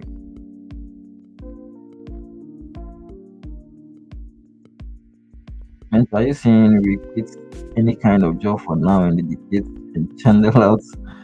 Nah, if you quit your job, you need to pay your bill. You have bills to pay. You have bills to pay. You don't have to quit. What I'm saying is, it becomes especially you see where we find ourselves, Africa. Most of the work demands like most of your time. You get it. It's not like the Western world that you can be maybe decide to. Most of their work is like shift, especially the manual works. Most of them are shift basis. You can so with that one you can decide to maybe use the landings only the landing session. You'll not be going for work. You go in the afternoon. But in Ghana or in African country, most of the work it demands a lot of your time. It demands a lot of your time, but you still have to do it. You still because if you don't go to work, trading is not going to pay you upfront. It's not going to pay you upfront. So you need to go to work to pay your bills. I will not advise you to take trading full time. It's not advisable. Even if you are doing it full time, me like this, I don't do only trading. I have other businesses I focus on. You get it? So trading is just part of what I do, a part of my income. But the reward in trading is big as compared to the other ones. But for the meantime, you need to do trading. You get the money from trading. You used to fund your dreams. If you want to be if you are a fashion designer, maybe you don't have money to buy your machines and those things. Trading is going to help you for the dream to come. If you're a musician, maybe you don't have money for promotions and those things. If you start trading, if you become good making money, you use the money to what? To fund your dreams. That's what trading is meant to. You don't have to focus solely on trading as your no business, no one on the internet who has blown up. Those big people you see them on Instagram and those things, they're having properties based on what trading fund those things for them. So they're having properties, other people are having businesses and those things. So me for the money that I get from trading, I used to what invest in my businesses, expand my business. You get it. Trading is risky, and the money won't be coming. Some weeks can be bad, some months can be bad. So relying solely on trading is not advisable. You have bills to pay. Okay, you are a man. You can't rely on someone for your source of income. It's very bad. You are not going to be respected. So as a man, you need to have money on you. So you need to work. But what I'm saying is, what try and find time. So even if your work demands most of your time, try and trade the Asian session. Sacrifice when you close from work. Don't come and watch Netflix or watch news and those things. Eat, sleep. You sleep for some 2 hours. Wake up and witness what the Asian session. That's what I'm saying. If you are not working, it's very bad. Hey, even if you are married, your wife is going to divorce you, or you are not going to get respected at home. So, as a man, there you have to work. Money should flow so that you pay the bills. So that's what I'm saying.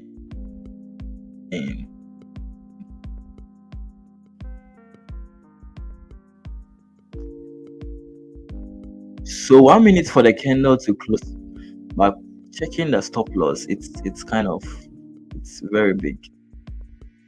70 getting close to 80 pips in this kind of trade. DJ is very hard to trade it. GJ becomes very hard to trade. So less than is going to close. I'm not sure I'll be taking this trade because the risk to reward is kind of worth it. But the logical stop loss, even if you are using this one,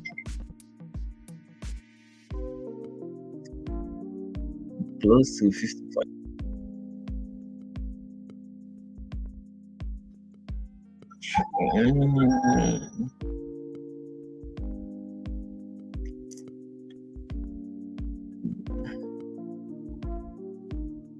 Let's maybe what's happening. So it's left to 17, 16. The pip range is kind of, the stop loss is kind of wide. I will not be taking it. So maybe, so I'm expecting it to get to this side. The stop loss is kind of wide. Expecting it to get to this side. Should have pulled back. So the stop loss is wide.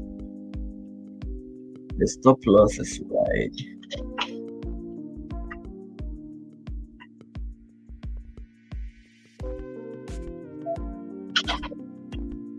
Because if you watch the daily time frame, the daily time frame is what? H4 is what? An uptrend.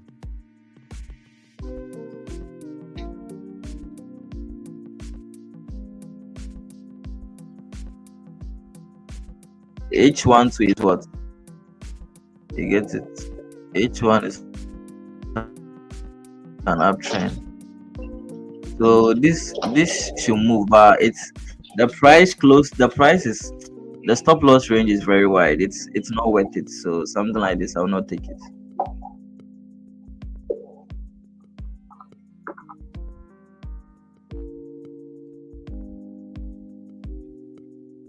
But I'm expecting it to get beside that. The stop loss range is kind of wide. In case price is retracing, I'm going to be in a deep drawdown. I want something close to an area of interest. If I got it around this side,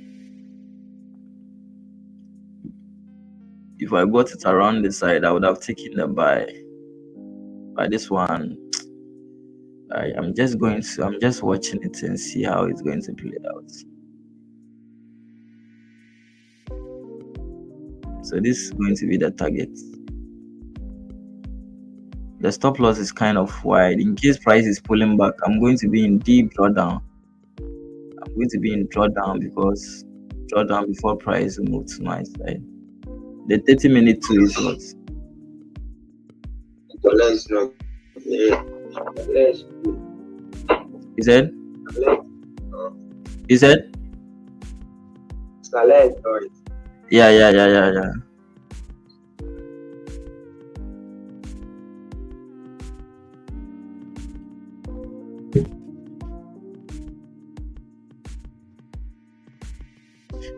I want something close to. So yesterday trade, for instance, you see the trade was around here, which was close to the area of interest.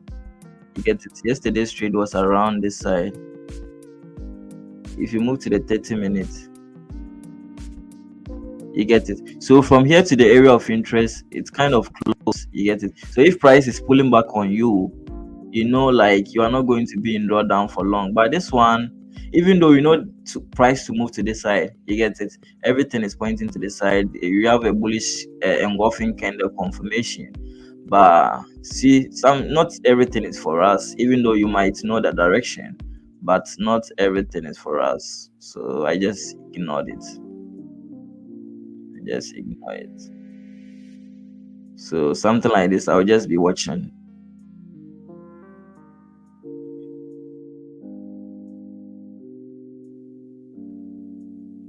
I'll just be watching. Or in the name of I want to get good risks to reward. Tight spots in the name of good risks to reward.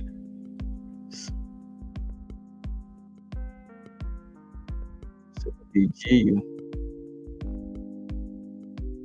So now if GU is finding it very difficult to break below. So you see how strong. So you guys have seen why I said we should be using the body of the candle. You see, the wicks an ongoing candle is not used for confirmation, and not any other time frame is used for confirmation. You see, even though H1 broke, but you see it is waking. So use the higher time frames for confirmation for the break of structure. Use the higher time frame for the break of structure. So now, if the H4 break, this is what I'm expecting. I'm expecting if the H4 candle break below, if it breaks below,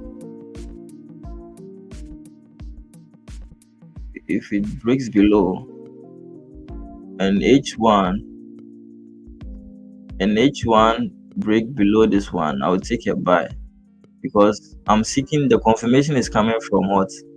The confirmation will be coming from the H4. So if H4 has broken, then what? It's going to be like what happened yesterday on GG, and the H1 break below this one, I'll take a sell. Let me check GG whether the analysis played out. Yeah, GG, the risk to reward is not something to go for, even though it's going to move up, but it's not something to move for.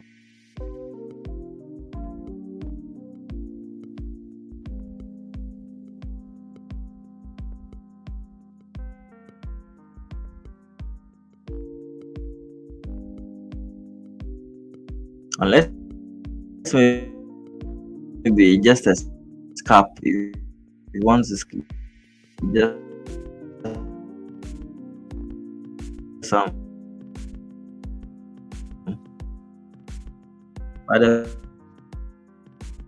different stuff. GG.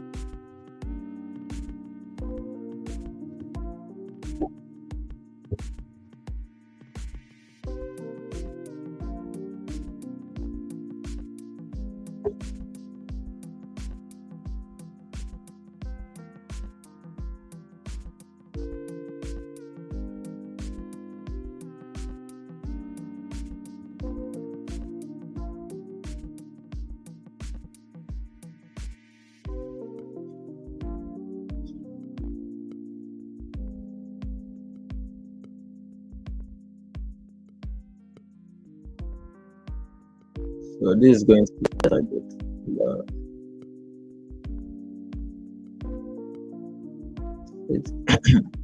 So you don't have to always focus on the profit side.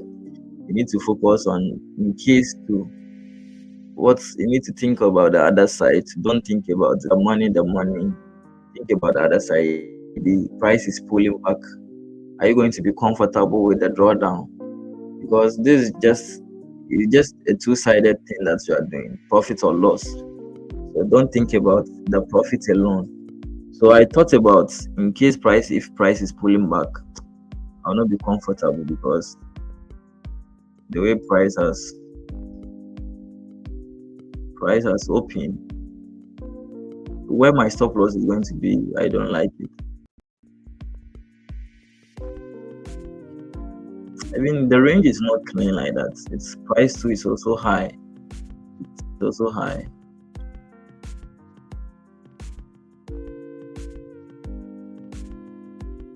I'm hoping GU. So GU has decided not to pull back to close below the range.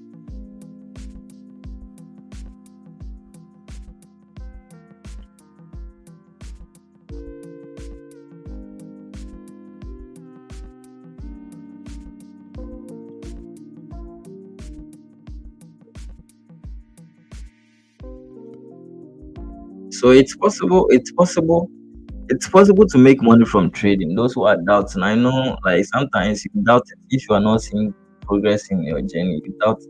This thing doesn't even work. It really works. You get it? It really works. So you need to believe it works. You can get money from trading.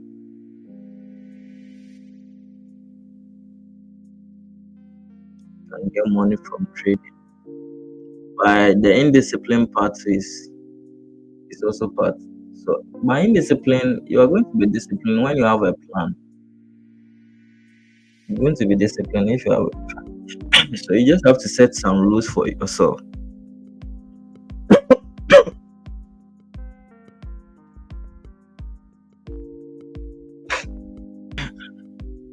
It's not close to 1-to-1.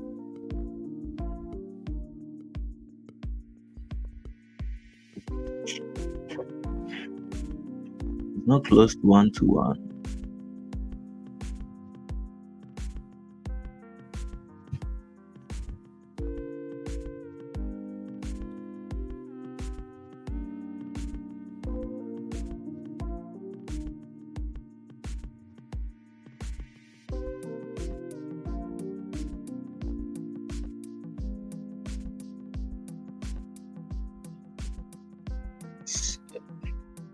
So even from this side, even if you are taking this one, for instance, if you are taking the support, for instance, price is far from the area of interest.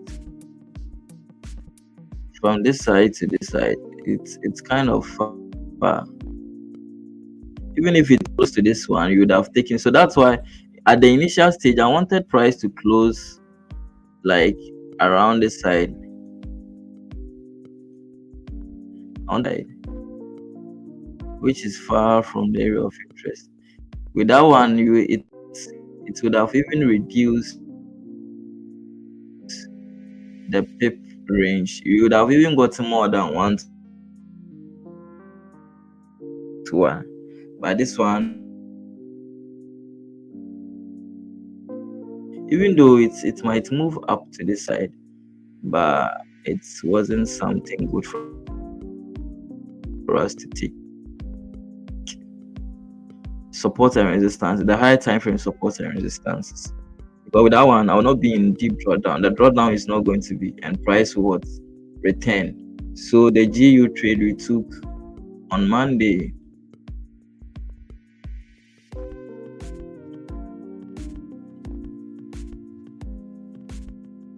the trade we took on Monday, where was it? You see, from this side, the entry was around this side. So this side, the area of interest, it's not far. You get it, and checking the target too. The target was more than 1-to-2 or something. You get it. The risk reward was.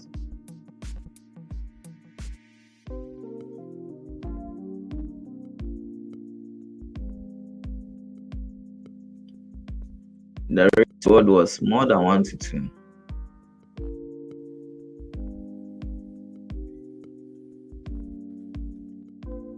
You get it. So if you are taking it around the side, before you be into drawdown, it's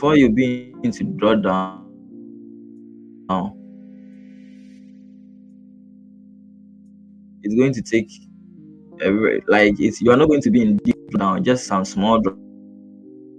Entered it around the side from the area of interest. From this side, from where you are entering to this side, it's kind of far. You get it. So you have to always make sure your trades are close to the area of interest or close to the reactional areas. So that when price is pulling back on you, you entered the trade, you went into some drawdown for some time, but it wasn't deep. So I entered it around the side. So price moved to my stop loss for some time. I went into drawdown for I think 5 pips. So you have to always your trade should be close to So this. please help me analyze GNG NZ NZ. Out.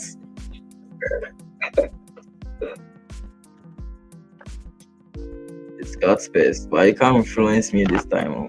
Let me tell you.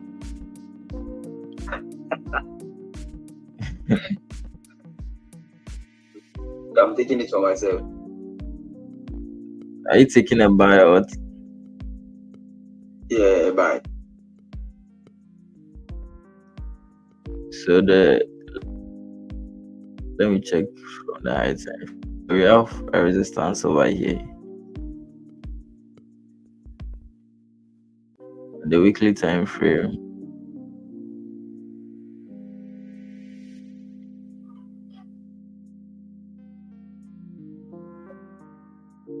Support over there.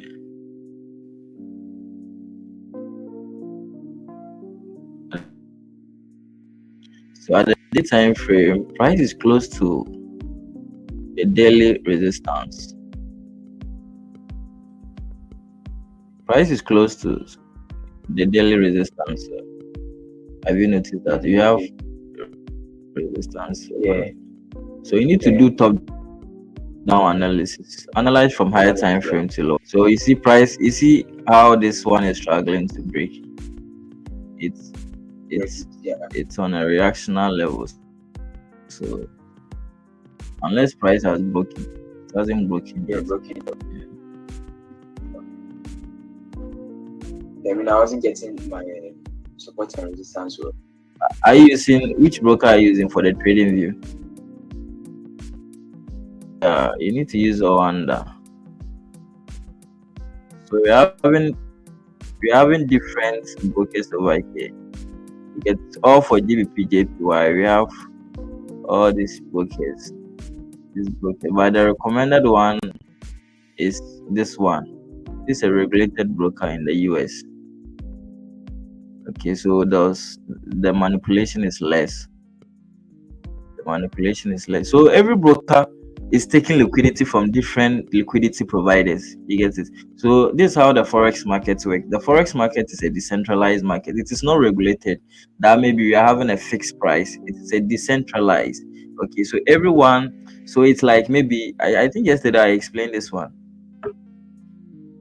So it's like mostly the retail brokers or the CFD, they send contracts for different providers or issuers. They are taking their orders they are taking the prices that you are seeing, these prices that you're seeing displayed on our screen is taken from the spot market. So the spot market dealers are the financial institutions. Okay. So those who trade in big funds, so maybe the commercial banks, the government, and those things. So those are the people that give what the exchange rate. So if there was a transaction among maybe in Ghana, for instance, maybe GCB and EcoBank. Okay, GCB and EcoBank, they are transacting physical cash. We are trading just the underlying assets. We are not trading the physical cash. So those people are trading the physical cash. Okay.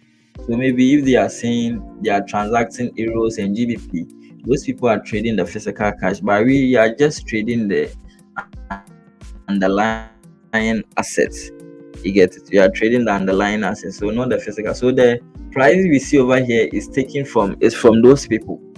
So the liquidity providers are going to take those they are going to take those prices for our brokers, and the brokers too are going to display it on their screen. So one thing you have to know is what different brokers are taking their prices from different liquidity providers. So that's why sometimes XNET chart is going to be different from Oanda charts. because they are having what different brokers. The prices are not the same. So maybe if someone is taking, if you are trading GBP JPY, maybe so the pound is the base currency and the JPY is the quote currency. So if I have one JPY, someone might be giving it to you. You have to you might be getting it to maybe 194, but the difference is not that wide. It's just a small pip range. Someone might be getting it 194.25. Currently is what, 28. Someone might be getting it 27. Someone might be getting it 26. Okay, based on the different spots, different market, as in the spot dealers. You get it. So someone is transacting among FBN and what Access Bank. They are going to be having different based on the agreement they are having. Okay, so it's just a contract among themselves. So you have to know that the prices are not going to be different, the same, based on the liquidity providers they are transacting with or they are taking the orders from. So we are just trading the displayed exchange rates, the prices that they display on. So it's just a contract. So Forex is just a gambling among the retail traders and the brokers. So we are gambling among our traders. So if you win, your brokers are going to pay you, and if you lose, your brokers too, you are going to pay your brokers. But with the brokers, we have different types of brokers. We have A B brokers. Is it A book brokers? Yeah, A book brokers and B book brokers. You get it. So the A book brokers, they are going to send the orders to the liquidity providers. But B book brokers, they are not going to send the orders to the liquidity. They are going to keep your money. So if you win, they are going to pay. They are going to use their own money to pay you. And the A book brokers, if you win, the liquidity providers are going to pay you. You get it. So the reason why some brokers run away is because of the B book brokers. If people win, and they are not getting money to pay, they are just going to run away. So it's just like gambling among we and the brokers. So that's how the Forex market works. So the prices you are seeing is Close to. is it? Like those that you close to. Is It's just it? like close to. Yeah, it's like Lotto. It's like Lotto. Some people close to So the you have government. some big people that you close to, and some just a many people that you close to. So like when you win them more, then they'll run away with the money. Yeah. So those who close to if you stick Lotto from the government, that one you are secured. But if you the banker to banker, those people, the security is not. If you win big, sometimes they'll run away with your money. So that's so you see how the brokers to manage their risks is the margin. You see, anytime you open any position, they will deduct some amount of money and set it aside. So in case maybe you run out from cash, you are going to use that money to settle the drawdown. So that's how it works. So that's how they manage their trade. The brokers manage their trade.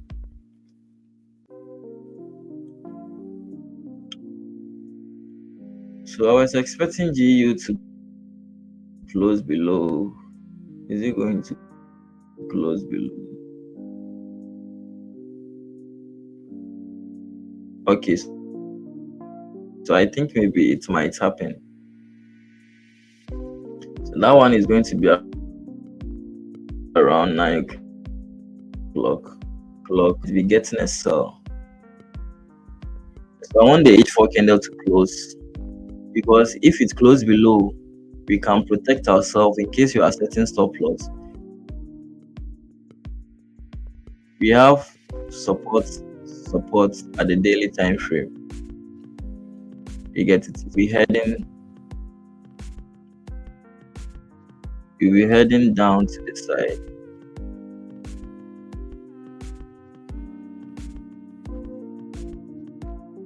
You'll be heading down to this side.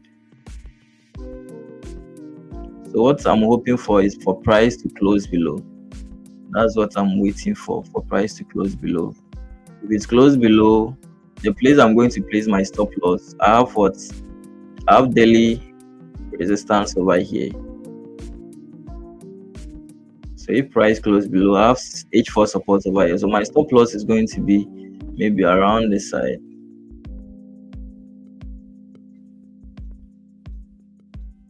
So the H4 should close before.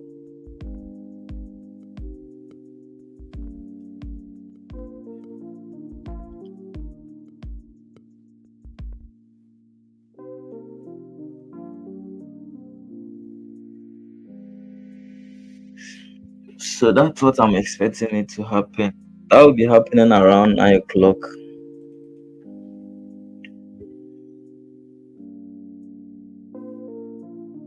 And is it going to even happen? Because the way it's moving.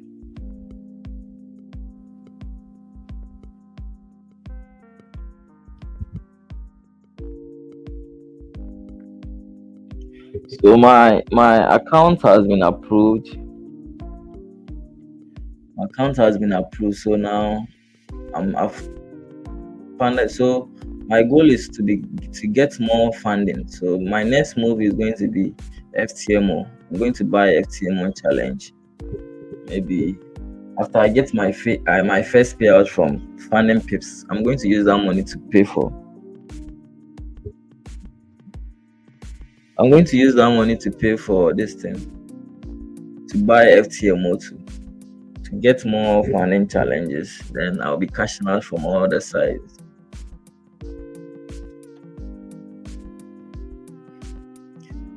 And if you get a funding, you are not done. Sometimes you can blow the funding too.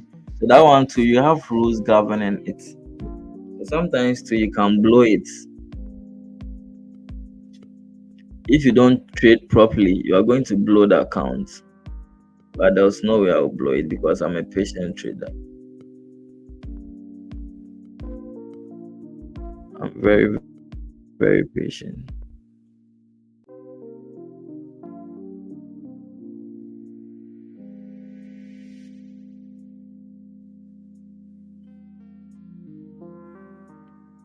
'28, 2019, 2020. That's when they became known. So I think I have to get an account with them.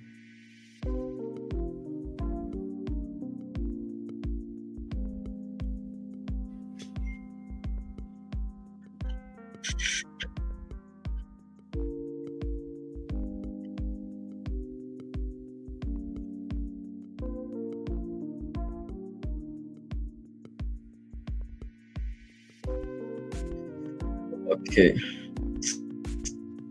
I think uh, so 9 o'clock. Let me wait for the 30-minute candle to close and see what's going on. FTMO is expensive. Their challenges are expensive and they don't have even 5K challenge. You have to buy like it starts from 10K, which is around $97. Get close to $100. It's quite expensive. But I think it's secured because most prop firms will come and they will go, they will come and they'll. It's like as I'm explaining the broker this thing, the way they work. So that's the same thing that prop firms work. They use the losers' money to pay the win. they win. They know most because in forex, most we have a lot. Only few. According to statistics, more than 90% of traders are not successful. So if you are having broker or if you are having those things, there are a lot of money to be made because most people are failing. Most people are failing. But I have this plan. I have this plan of maybe I'll start if the cash starts coming.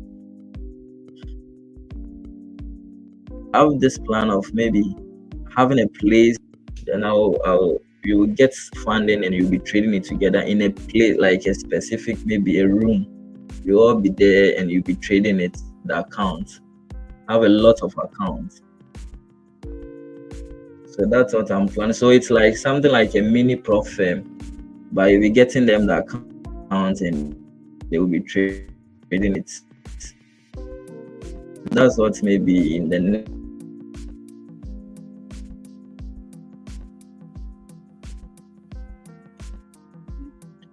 so let me see how the 30-minute candle is going to close.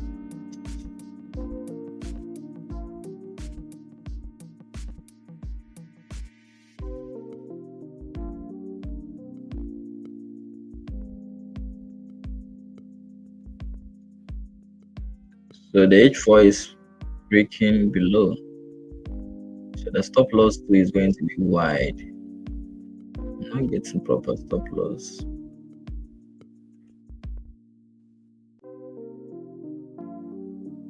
Stop loss is okay. That's when the candle has closed below. That's when the candle has closed below.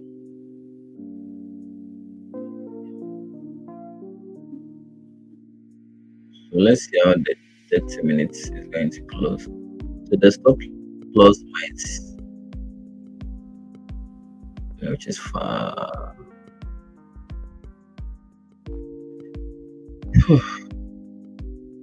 The stop loss far from the it's supposed to be around this side, but I require the H1 weight. Where the H far from.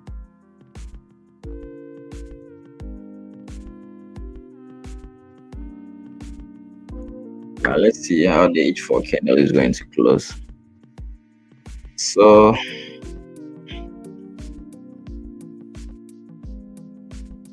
those in the private group, this is what I'm expecting on GU. So you guys can be monitoring it and see.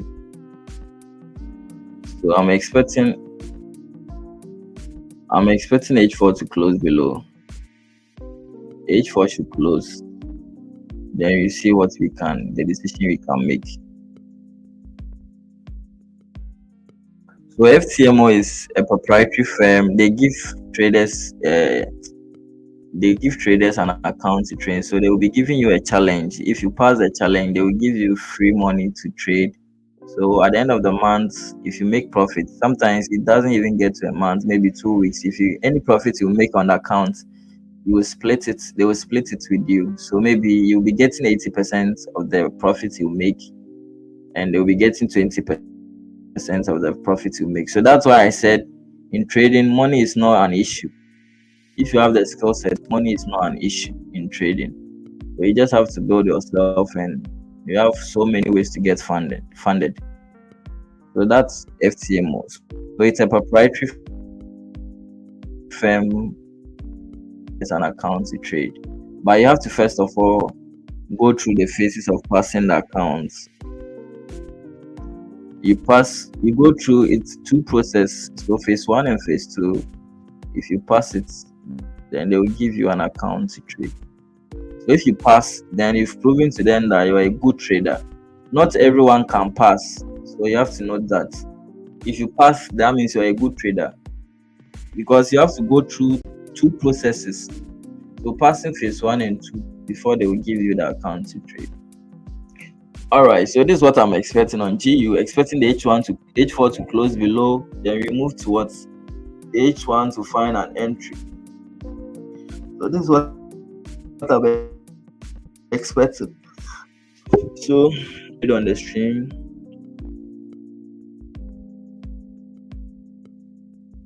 but it's also part of the live stream. So it's not all about the trade. We learn too on the live stream. Okay, so I think you call it a day. Tomorrow you continue. So tomorrow same time, 6 o'clock GMT, 6 o'clock AM GMT. Okay. So see you.